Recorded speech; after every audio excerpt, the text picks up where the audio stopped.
Le livre d'Ézéchiel. Ézéchiel, chapitre 1.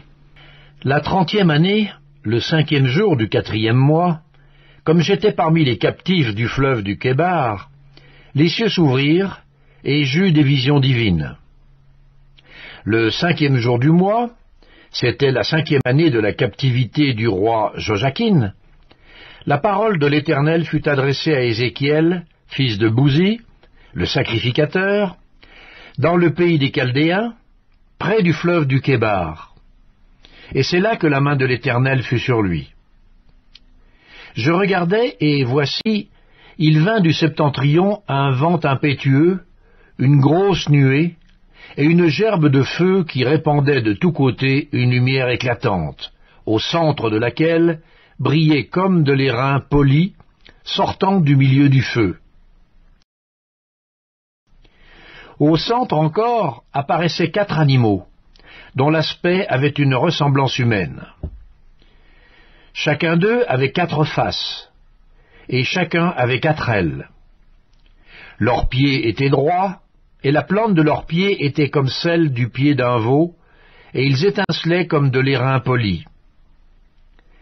Ils avaient des mains d'hommes sous les ailes à leurs 4 côtés, et tous les 4 avaient leurs faces et leurs ailes. Leurs ailes étaient jointes l'une à l'autre. Ils ne se tournaient point en marchant, mais chacun marchait droit devant soi. Quant à la figure de leurs faces, ils avaient tous une face d'homme, tous 4 une face de lion à droite, tous 4 une face de bœuf à gauche, et tous 4 une face d'aigle. Leurs faces et leurs ailes étaient séparées par le haut. 2 de leurs ailes étaient jointes l'une à l'autre, et 2 couvraient leur corps. Chacun marchait droit devant soi, ils allaient où l'esprit les poussait à aller, et ils ne se tournaient point dans leur marche. L'aspect de ces animaux ressemblait à des charbons de feu ardents. C'était comme l'aspect des flambeaux, et ce feu circulait entre les animaux. Il jetait une lumière éclatante, et il en sortait des éclairs. Et les animaux couraient et revenaient comme la foudre. Je regardais ces animaux, et voici, il y avait une roue sur la terre, près des animaux, devant leurs 4 faces. À leur aspect et à leur structure, ces roues semblaient être en chrysolite, et toutes les 4 avaient la même forme. Leur aspect et leur structure étaient tels que chaque roue paraissait être au milieu d'une autre roue. En cheminant, elles allaient de leurs 4 côtés, et elles ne se tournaient point dans leur marche. Elles avaient une circonférence et une hauteur effrayantes, et à leur circonférence, les 4 roues étaient remplies d'yeux tout autour. Quand les animaux marchaient, les roues cheminaient à côté d'eux. Et quand les animaux s'élevaient de terre, les roues s'élevaient aussi. Ils allaient où l'esprit les poussait à aller, et les roues s'élevaient avec eux, car l'esprit des animaux était dans les roues. Quand ils marchaient, elles marchaient. Quand ils s'arrêtaient, elles s'arrêtaient.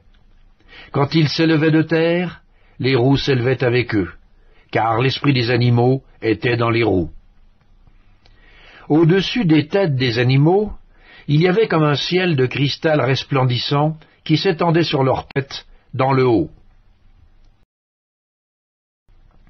Sous ce ciel, leurs ailes étaient droites l'une contre l'autre, et ils en avaient chacun d'eux qui les couvrait, chacun d'eux qui couvrait leur corps. J'entendis le bruit de leurs ailes quand ils marchaient, pareil au bruit de grosses eaux ou à la voix du Tout-Puissant. C'était un bruit tumultueux comme celui d'une armée. Quand ils s'arrêtaient, ils laissaient tomber leurs ailes. Et il se faisait un bruit qui partait du ciel étendu sur leurs têtes, lorsqu'ils s'arrêtaient et laissaient tomber leurs ailes. Au-dessus du ciel qui était sur leurs têtes, il y avait quelque chose de semblable à une pierre de saphir en forme de trône. Et sur cette forme de trône apparaissait comme une figure d'homme placée dessus en haut. Je vis encore comme de l'airain poli, comme du feu, au-dedans duquel était cet homme, et qui rayonnait tout autour. Depuis la forme de ses reins jusqu'en haut, et depuis la forme de ses reins jusqu'en bas, je vis comme du feu et comme une lumière éclatante dont il était environné.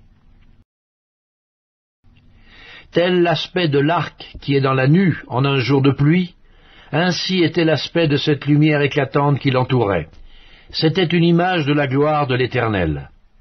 À cette vue, je tombai sur ma face, et j'entendis la voix de quelqu'un qui parlait.